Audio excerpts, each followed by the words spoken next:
Assalamualaikum warahmatullahi wabarakatuh. Perkenalkan, nama saya Sabna Maharani dengan NIM 251240001665. Pada kesempatan kali ini, saya akan presentasikan proyek basis data yang berjudul Sistem Catatan Keuangan Pribadi. Sistem catatan keuangan pribadi ini merupakan sebuah sistem yang dirancang untuk membantu pengguna dalam mencatat dan mengelola keuangan sehari-hari. Pada kehidupan sehari-hari kan seringkali seseorang itu mengalami kesulitan dalam mengatur pengeluaran dan pemasukan karena yaitu tidak memiliki catatan yang terstruktur. Akibatnya dari sini pengguna tidak akan mengetahui berapa jumlah uang yang sudah dikeluarkan, terus berapa jumlah pemasukan yang diterima, dan berapa saldo yang masih dimiliki. Oleh karena itu, dibuatlah sistem ini sebagai solusi sederhana untuk mencatat seluruh aktivitas keuangan, sehingga data dapat tersimpan dengan rapi dan mudah dikelola. Dalam proyek ini, saya menggunakan MySQL sebagai Database Management System atau DBMS saya. Selain itu, saya juga menerapkan beberapa materi yang telah dipelajari selama di perkuliahan.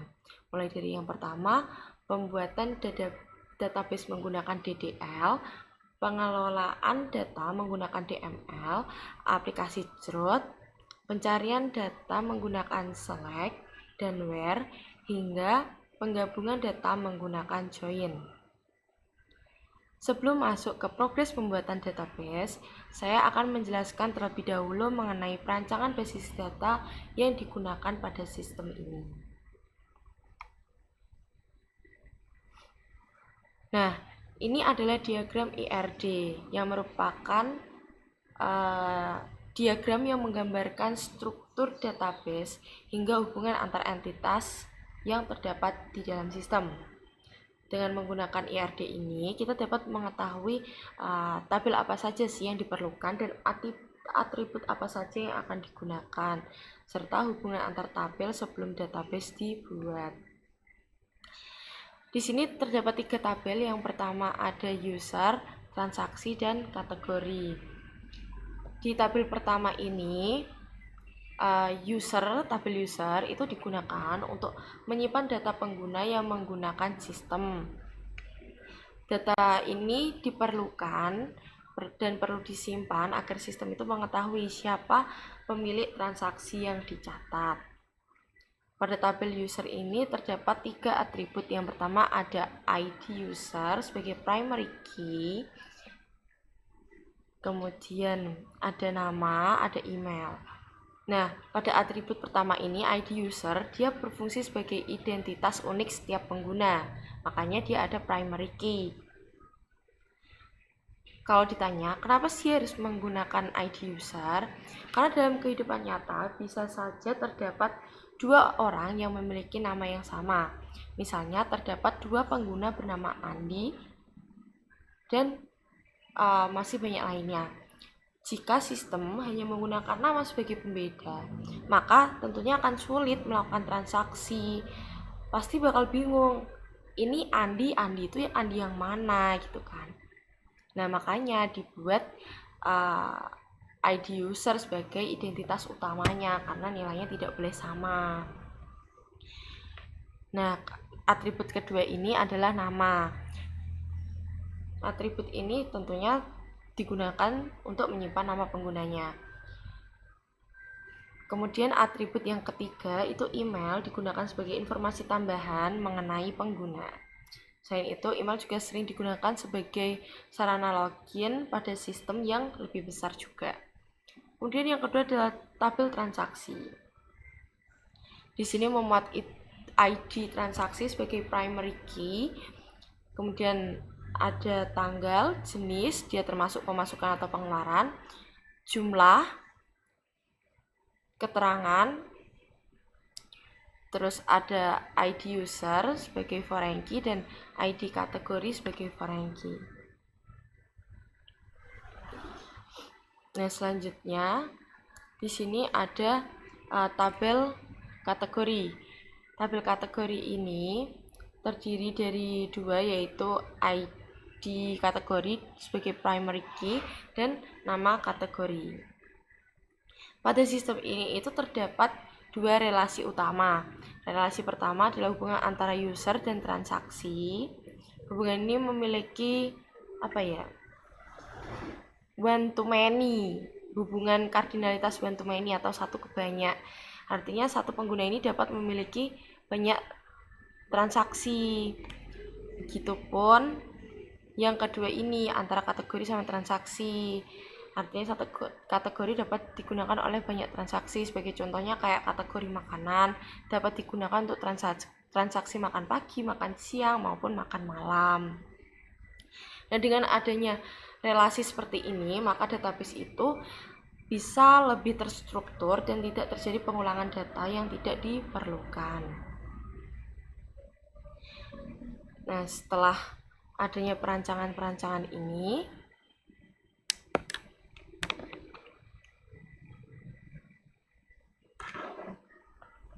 selanjutnya kita akan membuat database. Bagaimana cara membuat database? Caranya adalah yang pertama, create database, kemudian masukkan nama database yang ingin Anda buat. Kayak contohnya di sini saya mau membuat nama keuangan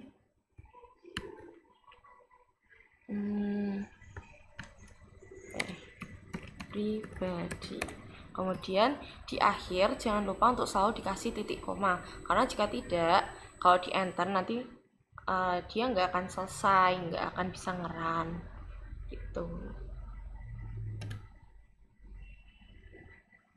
Nah, ini database sudah digunakan. Untuk yang bertanya, database itu apa sih gitu kan? Database itu dapat diibaratkan sebagai sebuah lemari penyimpanan yang akan menampung seluruh tabel yang akan digunakan pada sistem gitu. Selanjutnya, setelah kita membuat database, tentunya kita harus menggunakan dulu database tersebut. Kita harus mengaktifkan lemari bagian mana yang harus kita pakai gitu kan. Caranya use, kemudian masukkan nama database kalian. Jangan lupa diakhiri titik koma.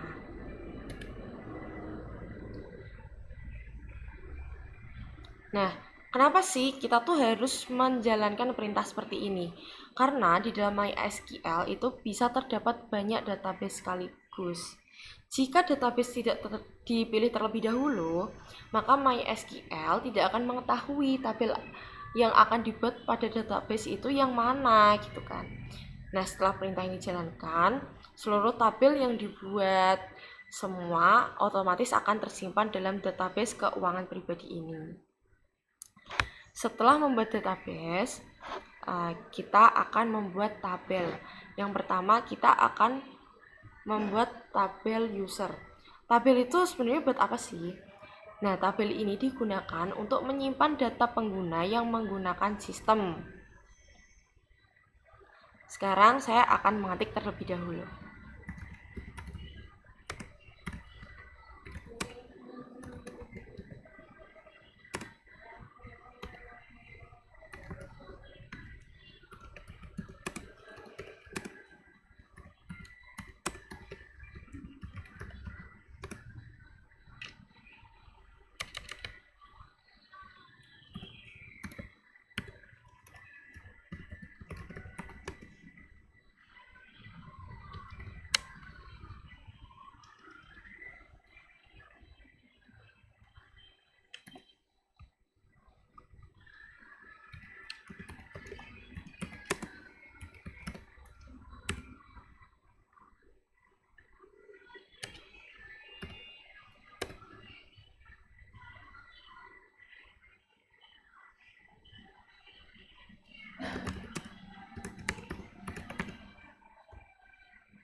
Nah, sekarang saya akan menjelaskan setiap atribut yang terdapat pada tabel user. Atribut yang pertama ini ada ID user. Nah, atribut ini menggunakan tipe data integer karena namanya ID di sini akan saya buat dia berisi angka. Selain itu, atribut ini juga menggunakan auto increment.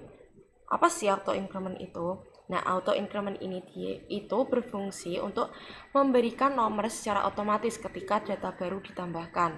Sebagai contohnya, jika pengguna pertama memiliki ID user bernilai 1, maka pengguna kedua akan otomatis mendapatkan nilai 2, begitupun seterusnya. Hal ini itu dapat memudahkan proses input data karena pengguna itu nggak perlu mengisi ID secara manual. Selanjutnya terdapat primary key. Primary key ini berfungsi sebagai kunci utama yang digunakan untuk membedakan setiap data pada tabel. Nilai primary key itu tuh harus unik, nggak ada yang boleh nyamain. Nah, atribut yang kedua itu nama. Nah, nama ini digunakan untuk menyimpan nama penggunanya.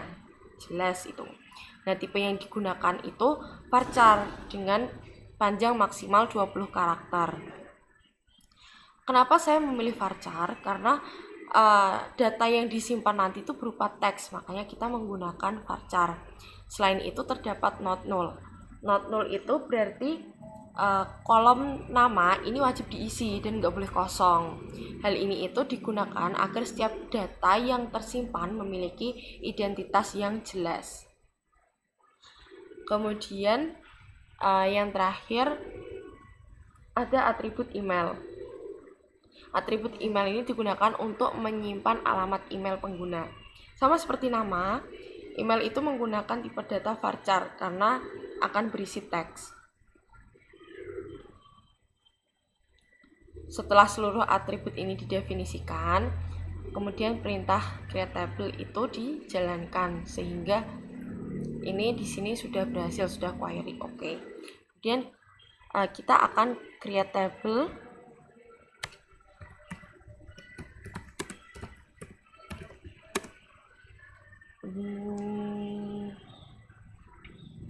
kategori. Ya, kita akan membuat kategori terlebih dahulu.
Nah, sekarang saya akan menjelaskan atribut yang terdapat pada tabel kategori. Atribut pertama ini ada ID kategori. ID ini berfungsi sebagai identitas unik untuk setiap kategori, makanya itu dia ada primary key. Tipe data yang digunakan dia adalah integer karena nilainya nanti berupa angka.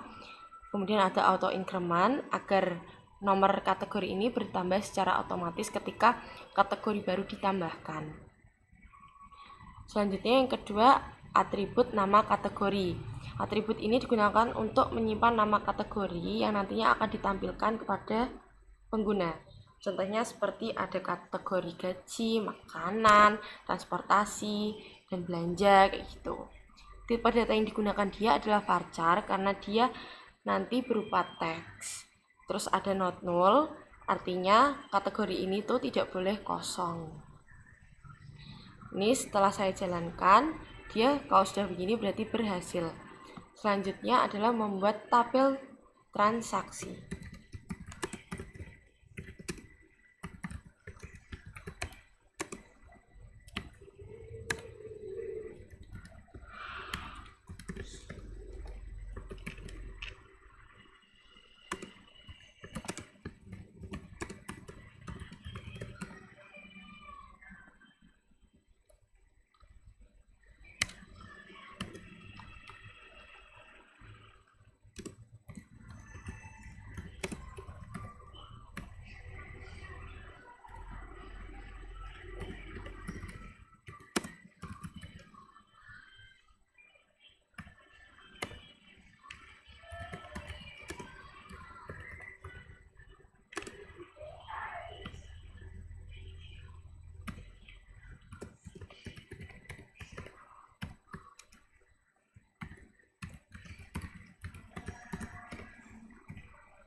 Nah, di sini saya akan menjelaskan isi tabel transaksi.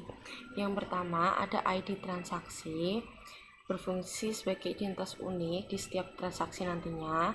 Tipe data yang digunakan adalah integer dengan auto increment sehingga nomor transaksi nanti akan bertambah secara sendirinya, dan dia juga termasuk primary key, digunakan sebagai kunci utama atau pembedanya. Terus selanjutnya ada tanggal, dia menggunakan tipe data date karena data yang disimpan nanti berupa tanggal.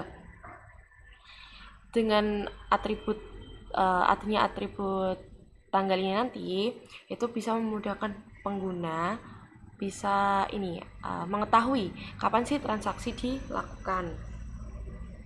Terus yang ketiga ada jenis. atribut jenis, dia menggunakan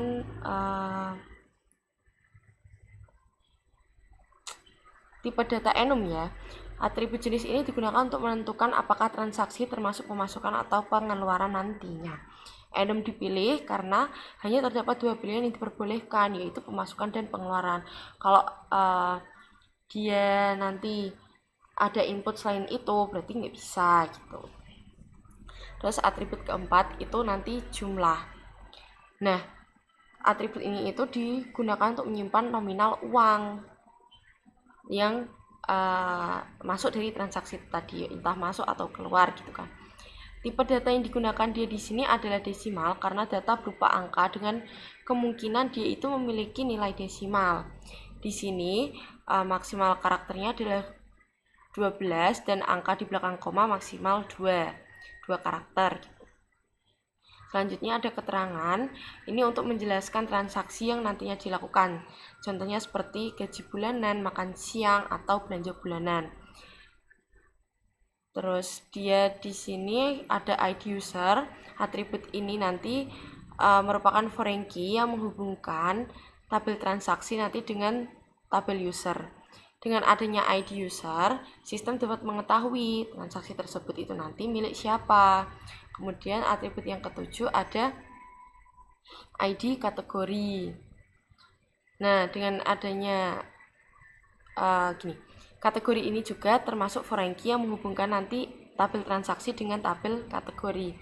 Dengan adanya ID kategori ini, sistem dapat mengetahui transaksi tersebut termasuk kategori apa setelah seluruh atribut selesai dibuat. Dan tabel transaksi ini, semua ini akhirnya berhasil dibuat. Ini query oke. Nah, ini selanjutnya kita menambahkan ke dalam tabel tersebut. Ini kan baru susunannya tadi. Di sini kita mau menambahkan isi dalamnya. Gimana sih caranya? Untuk menambahkan data pengguna itu menggunakan perintah insert into. Kita mau memasukkan ke tabel mana?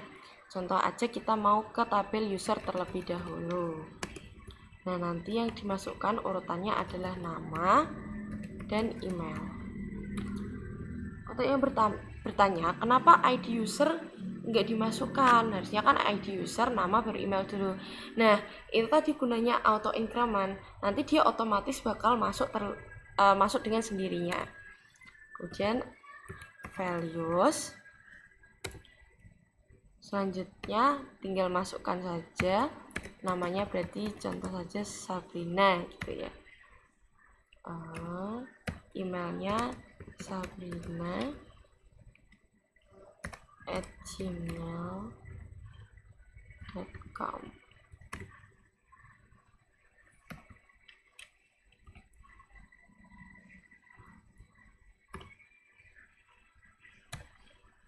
Kemudian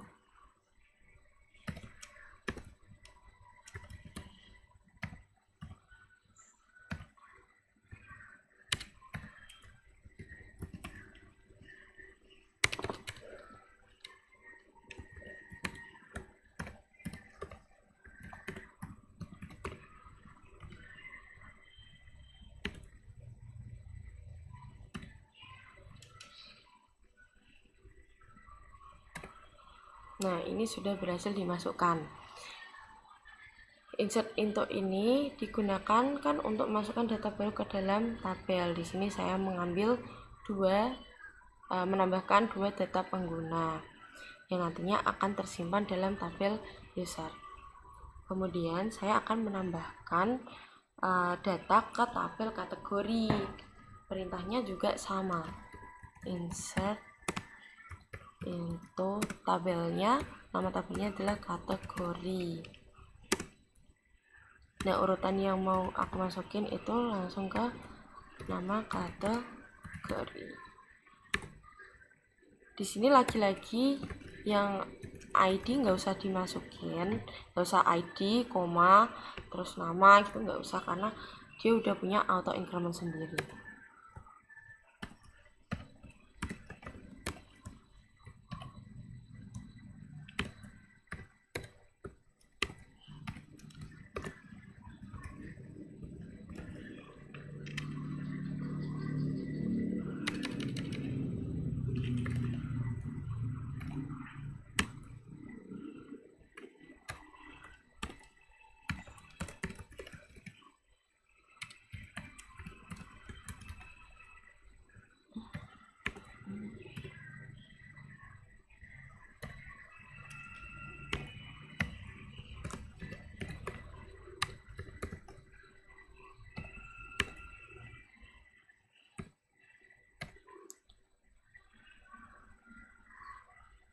Nah, di sini saya sudah menambahkan 4 kategori, ada nanti masuk kategori gaji, makanan, transportasi, atau masuk ke kategori belanja. Selanjutnya saya akan menambahkan di tabel transaksi.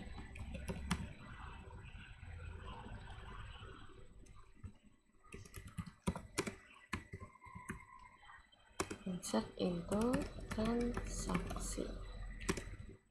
Yang mau dimasukkan urutannya apa aja? Yang pertama ada tanggal, jenis, jumlah, keterangan,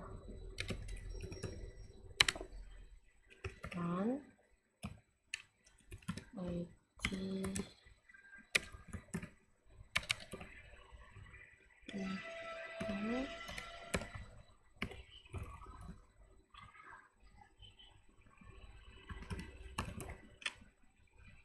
ID kategori. Dan nanti dimasukkan tanggal, jenis, jumlah, keterangan, ID user, ID kategori sesuai yang tadi dideskripsikan di sini. Dan values untuk mengisi.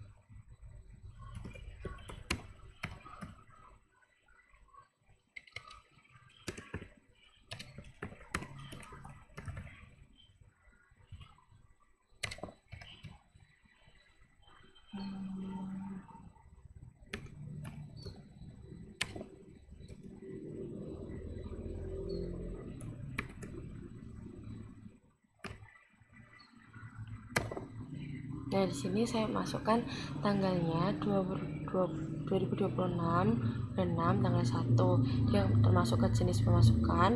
Ini jumlah, keterangannya dia gaji bulanan, ID usernya 1, ID kategorinya 1.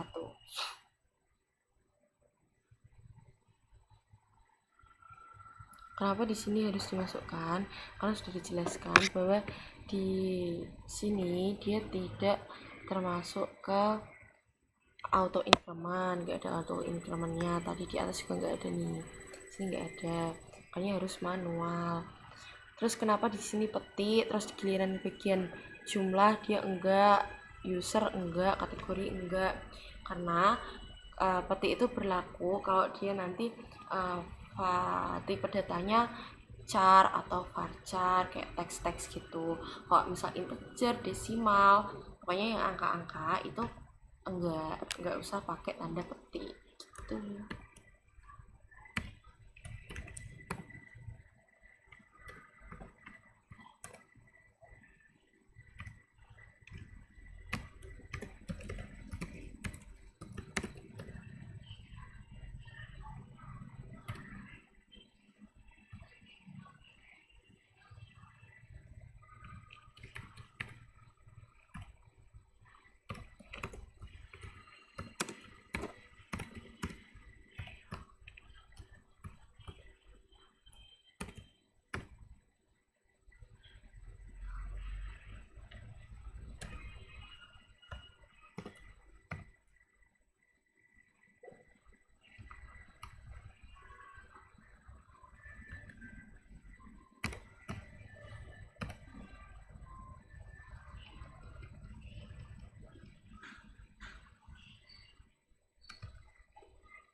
Nah, ini sudah berhasil masuk. Selanjutnya, kita akan masuk ke operasi CRUD. CRUD merupakan operasi dasar yang digunakan dalam pengelolaan database. Dia itu terdiri dari C-nya itu create, R-nya itu read, U-nya itu update, dan J itu delete. Yang pertama kita akan mencoba create. Create itu digunakan untuk menambahkan data baru. Kayak contohnya gini. Kita menggunakan insert into.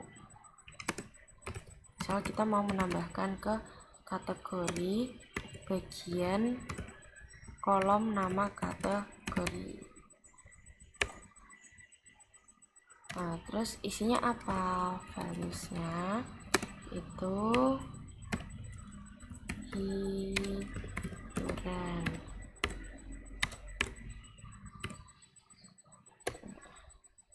Nah, dia kalau gini berarti berhasil otomatis masuk ke tabel kategori. Terus ada read digunakan untuk menampilkan data. Nah, ini kan kita nggak tahu kan itu udah beneran masuk apa belum dari sini. Kita pengen deh nampilin dari tabel kategori ini. Nah, kita pakai rumus select from dari tabel kategori misalnya. Kategori. Nah, tadi kan di bagian sini ini kategori cuma ada gaji, makan, transportasi, belanja. Di sini udah ditambahi hiburan, jadi dia ada 5. Tuh. Sekarang kita masuk ke update. Update itu digunakan untuk mengubah data yang sudah ada. Di sini kita mau update transaksi, tabel transaksi. Coba. Kemudian apa yang mau disetting? Kita mau setting jumlahnya, mau ganti jumlahnya menjadi 60.000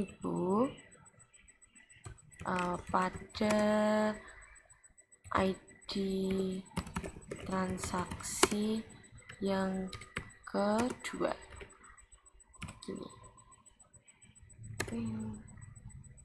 Nah, ini sudah berhasil keganti. Coba kita lihat apakah dia udah berhasil keganti atau belum.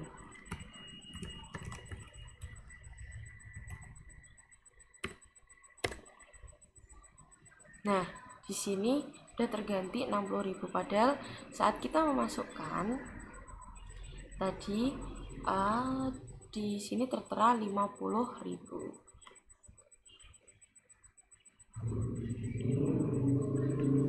Setelah update, oh iya, di sini saya menambahkan where.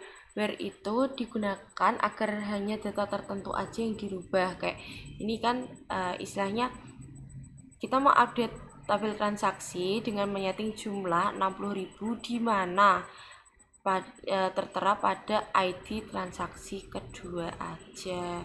Tuh, jadi semua nggak akan kerubah, cuma di ID transaksi kedua aja gitu. Selanjutnya ada delete. Delete pastikan udah tahu untuk menghapus data. Jadi kita akan mencoba delete from misalnya dari tabel transaksi ya. Delete from transaksi. Nah, kita juga pakai where, di mana yang akan dihapus itu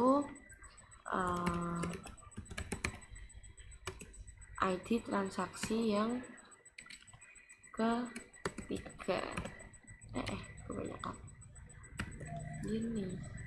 Coba. Oh, salah. Bentar.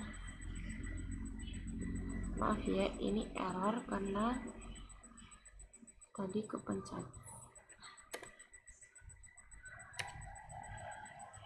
titik koma. Nah, kayak gini tadi Kalau nggak ada titik koma, kalau misal titik dua kayak gini tuh nggak akan bisa, dia pasti error atau enggak dia nggak akan berjalan sampai menemukan titik koma gitu kan. Nah, ini udah berhasil dihapus, kita akan cek lagi. Select from transaksi. Nah, di sini ID transaksi yang ketiga udah kehapus kan teman-teman.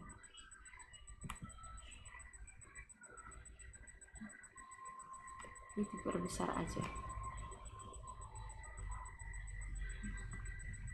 Nah, kan kita udah belajar CRUD tadi kan, operasi CRUD. Terus kita sekarang belajar select. Select ini digunakan untuk menampilkan data dari tabel. Nah, kayak gini yang dimaksud nih select from transaksi. Jadi select from ini udah bawaan, nanti data tabel mana yang mau kamu tampilkan, nanti tinggal tulis aja nama tabelnya gitu. Ini kalau kayak gini itu dia kan digunakan untuk menampilkan seluruh data dari tabel transaksi. Ada pula kita juga bisa misal kita mau nampilin cuma tanggal, jenis sama jumlah dari tabel transaksi, itu bisa nggak sih? Itu juga bisa. Caranya kayak gini, select, terus kita pilih apa aja yang mau ditampilin. Ada tanggal, jenis, jumlah, dari tabel mana, from transaksi.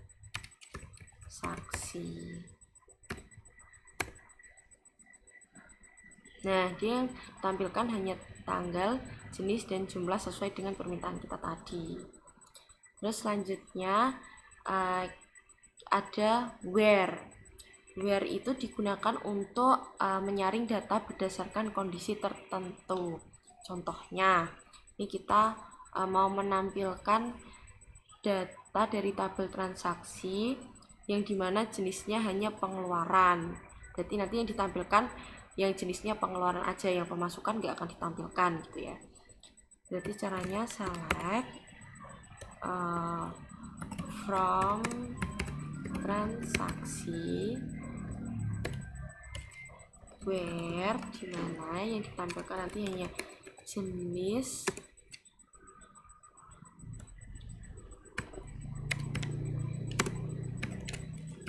pengeluaran.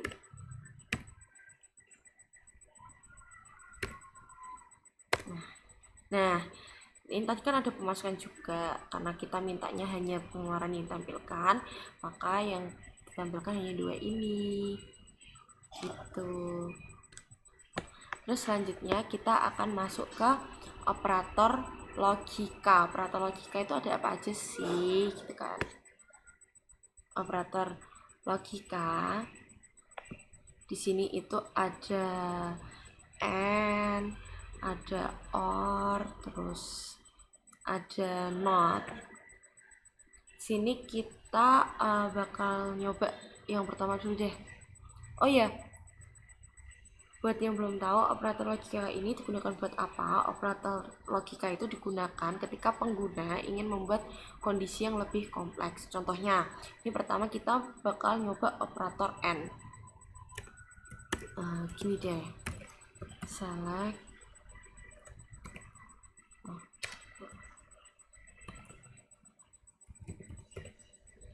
Contohnya, kita mau nampilin dari tabel transaksi yang dimana nanti jumlahnya yang dimana nanti dia jenisnya pengeluaran dan jumlahnya yang lebih dari 30.000. Jadi nanti dua kondisi itu harus terpenuhi kalau dan. Jadi dia harus termasuk pengeluaran dan jumlahnya harus lebih dari 30.000. Kalau dia termasuk pemasukan, jumlahnya lebih dari 30.000, apakah bisa masuk? Enggak. Jadi dua kondisi itu harus terpenuhi kayak gitu. Jadi dua-duanya tuh harus sesuai dengan instruksi yang di sini. Ini kita contoh ambil dari transaksi tadi yang udah saya jelaskan. Select from transaksi, kemudian pakai where, dimana yang ditampilkan nanti jenis yang pengeluaran dan jumlahnya lebih dari 30.000. Nah, ini yang rumusnya saya bikin caps lock yang kayak gininya biasa gitu ya. Coba kita run. Nah, contohnya kayak gini, yang keluar hanya pengeluaran aja, karena yang diminta hanya pengeluaran dan, nah jadi dan itu dua kondisi harus terpenuhi gitu. Selanjutnya kita masuk ke operator OR. Misal di sini kita mau dari tabel transaksi kita mau ngambil yang jumlahnya lebih dari 100.000 atau dia jenisnya pemasukan gitu ya.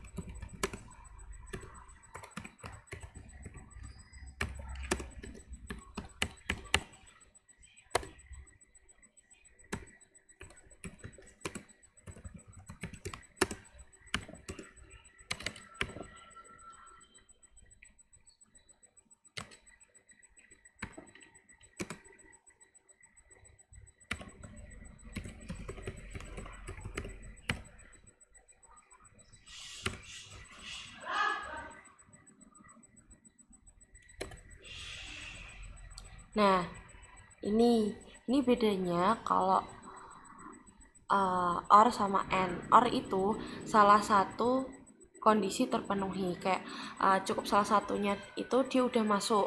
Contohnya di sini jumlahnya lebih dari 100.000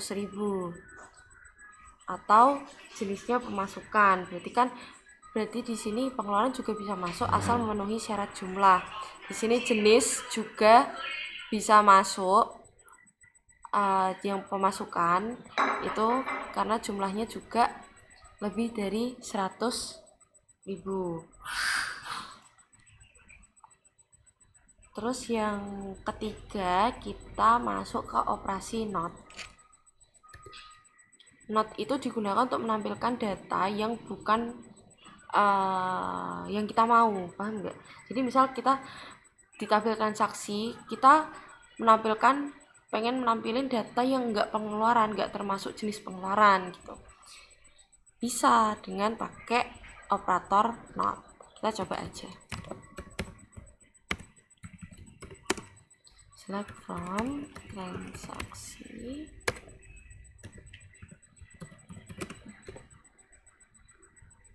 Nah, di sini where not jenis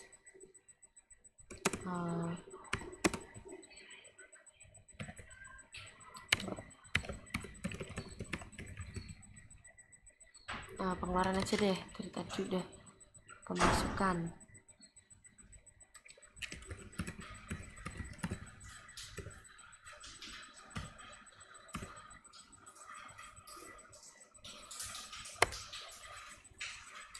Nah, di sini yang tertampil selain pengeluaran berarti pemasukan. Sekarang kita masuk ke Between. Between itu digunakan untuk mencari data dalam rentang nilai tertentu. Kayak misalnya kita pengen dari tabel transaksi kita mau nampilin yang jumlahnya rentangnya antara 100 sama 5 juta gitu ya. Kita coba aja.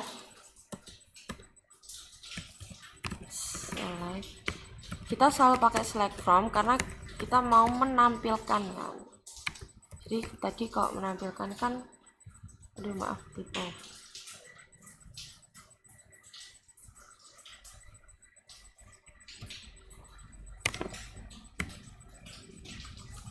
Kalau menampilkan dia kan harus pakai select from.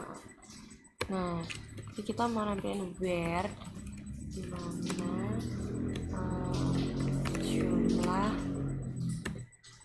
jumlah nanti itu antara between berapa, misalnya 150.000 gitu ya, 150 dan 5 juta.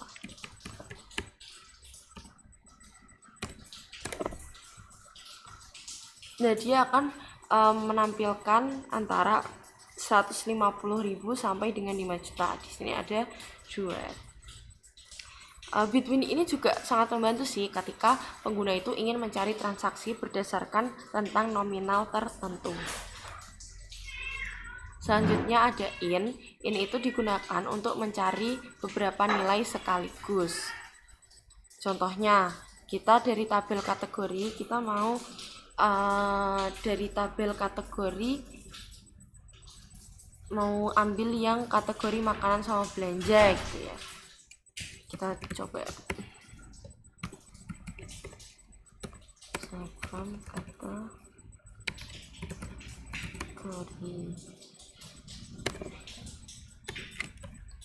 where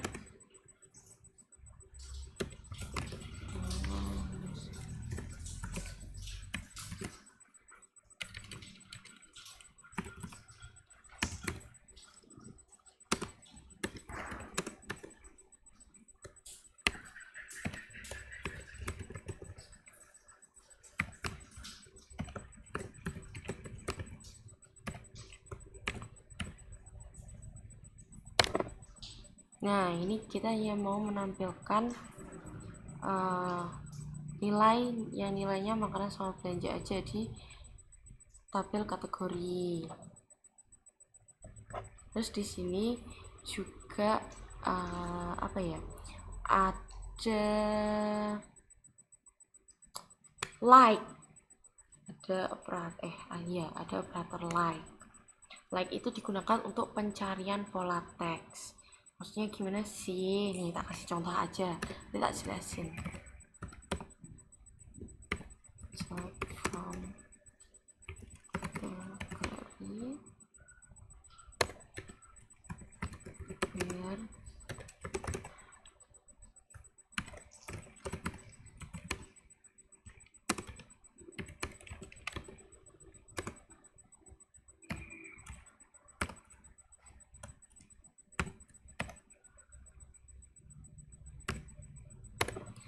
Nah, di sini itu artinya kita mau menampilkan dari tabel kategori yang dimana pada kolom kategori dia itu diawali dengan huruf G. Nah, like ini biasanya identik sama tanda persen. Tanda persen itu artinya karakter bebas. Nah, kalau misal G persen berarti yang awalnya G nanti huruf setelahnya itu boleh bebas. Maka di sini gaji, misal kayak ada kategori gaji sama gunung gitu ya. Itu ada gaji, gunung, sambel gitu. Terus kalau misal perintahnya kayak gini, nanti yang tertampil bakal gaji sama gunung. Karena apa? Huruf setelah G itu boleh bebas. Gitu. Kalau misal dibalik persen dulu baru G, berarti huruf depannya bebas, yang penting akhirannya G. Nah, like itu berguna kalau pengguna cuma pengen mengetahui sebagian nama data yang dicari. Selanjutnya ada order by. Order by itu biasanya digunakan untuk mengurutkan data. Biasanya sih ada ascending sama descending gitu ya yang paling sering. Ascending itu apa sih? Ascending itu biasanya urutan dari terkecil ke terbesar. Kalau descending itu kebalikannya, terbesar ke terkecil. Nah, sekarang kita mau coba ascending dulu. Dia rumusnya masih sama, select from dari tabel transaksi aja ya. Transaksi. Kita mau order by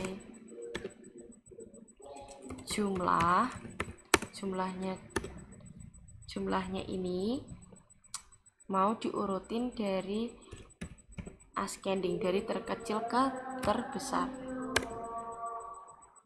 Nah, ini dia udah urut dari terkecil ke terbesar.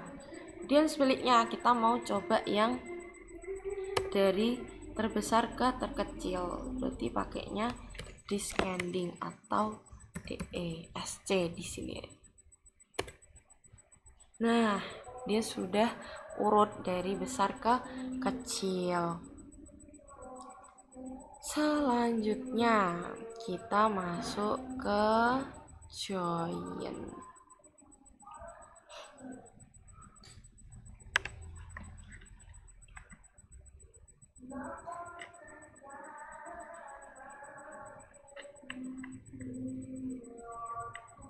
Join ini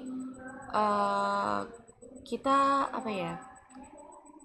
Ada beberapa jenis ya, ada beberapa jenis join yang ku ingat. Ada ini.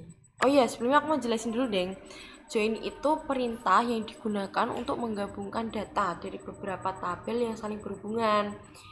Pada sistem yang saya buat ini kan tadi terdapat 3 tabel utama, yaitu ada tabel user, tabel kategori, sama tabel transaksi. Nah, tabel transaksi itu menyimpan data utama berupa pemasukan dan pengeluaran gitu kan. Namun pada tabel transaksi kan dia hanya terdapat ID user dan ID kategori. Jika saya menampilkan tabel transaksi secara langsung, yang terlihat itu cuma angka-angka ID, sehingga informasi yang ditampilkan kan pasti kurang jelas gitu kan. Oleh karena itu, digunakan join untuk menghubungkan tabel transaksi dengan tabel user dan tabel kategori. Perintah yang digunain pertama, ini aku ngetik dulu, nanti baru dijelasin.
Nah, ini di sini di sini saya menggunakan inner join. Inner join itu digunakan untuk menampilkan data yang memiliki hubungan pada kedua tabel yang digabungkan. Dengan query ini, sistem akan menampilkan nama pengguna, terus ada kategori transaksi, terus ada tanggal transaksinya, terus ada jenis jenis transaksi, terus ada jumlah uangnya dan keterangan transaksi dalam satu tampilan. Jadi ada ini dalam satu tampilan. Hasilnya menjadi lebih mudah dibaca karena di sini pengguna nggak lagi melihat angka ID user atau ID kategori, melainkan langsung melihat nama pengguna dan nama kategorinya. Jadi nggak bingung gitu. Terus menurutku ini sih, nggak menurutku juga, maksudnya kayak inner join tuh jenis join yang paling sering digunakan karena dia mampu menampilkan data yang benar-benar memiliki hubungan satu sama lain. Kayak gini, kita mau menampilkan ini dari tabel transaksi. Di sini kenapa T itu maksudnya transaksi, O itu user gitu loh. Terus di sini ada K itu kategori gitu. Jadi dari tabel transaksi kita ngambil ID transaksi, dari tabel user kita ngambil nama dan menghasilkan ini gitu. Terus selain inner, kita juga ada left join. Left join itu digunakan untuk menampilkan seluruh data dari tabel sebelah kiri, walaupun data tersebut gak punya pasangan. Di sebelah kanan tuh gak apa-apa gitu kan. Sebentar, ini biar terang.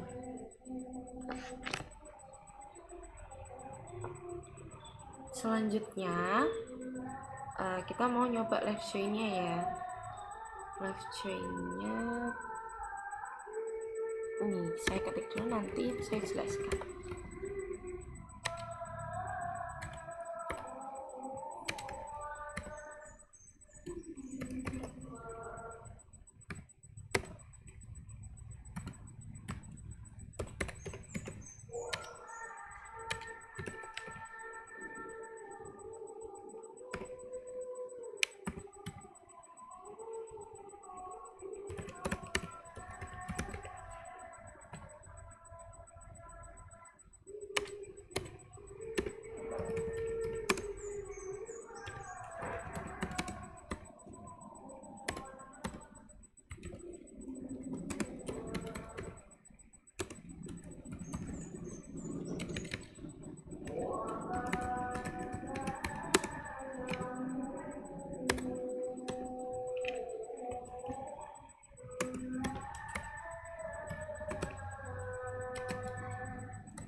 Nah, pada query ini tabel user itu berada di sebelah kiri, sehingga seluruh data user akan tetap ditampilkan.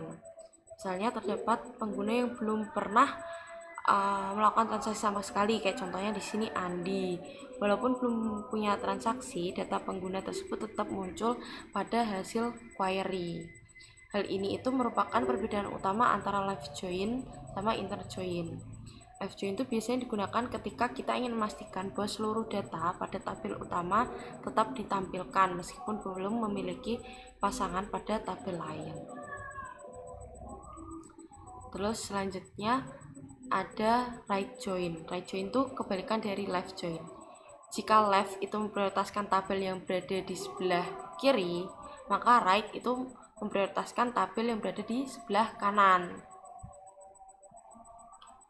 Ini sambil nunggu adzan, saya ketik.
Nah, kita lanjutkan.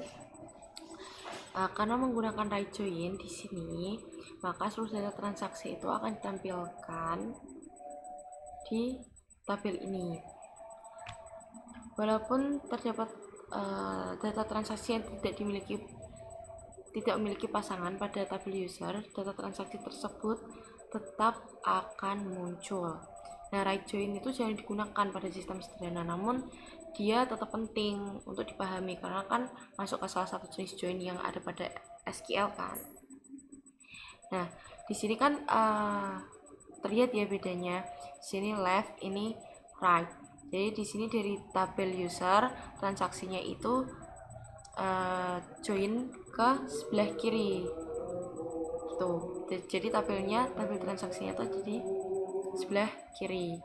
Nah, di sini right, berarti tabel transaksinya berada di sebelah kanan.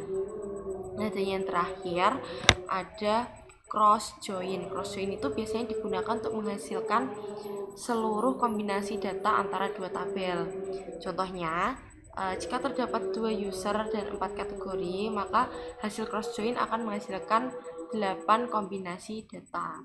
Artinya setiap user itu bakal dipasangkan dengan seluruh kategori yang ada. Contohnya kayak gini, kita coba.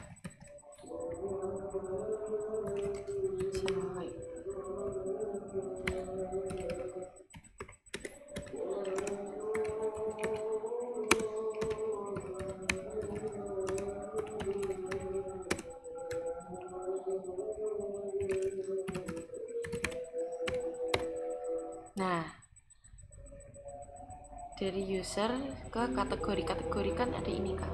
Jadi kayak gini, Andi, Sabrina, dia ada 8 data. Begitu.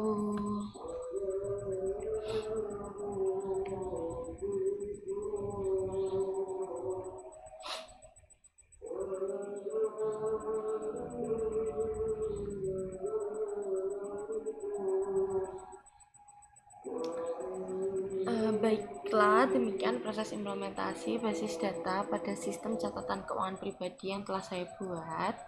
Mulai dari perancangan IRD tadi, pembuatan database dan tabel menggunakan DDL, terus pengisian data menggunakan DML, pengelolaan data menggunakan CRUD, pencarian data menggunakan select sama where, sampai ke penggabungan data menggunakan join. Melalui sistem ini, data keuangan itu dapat disimpan secara lebih terstruktur, mudah dicari, mudah diperbarui, serta menghasilkan informasi yang bermanfaat bagi pengguna dalam rangka mengelola pemasukan dan pengeluaran sehari-hari. Dengan adanya database yang dirancang dengan baik, proses pengolahan data menjadi lebih cepat, lebih akurat, dan lebih aman tentunya dibandingkan pencatatan secara manual. Baiklah, sekian presentasi dari saya. Terima kasih atas perhatiannya. Wassalamualaikum warahmatullahi wabarakatuh.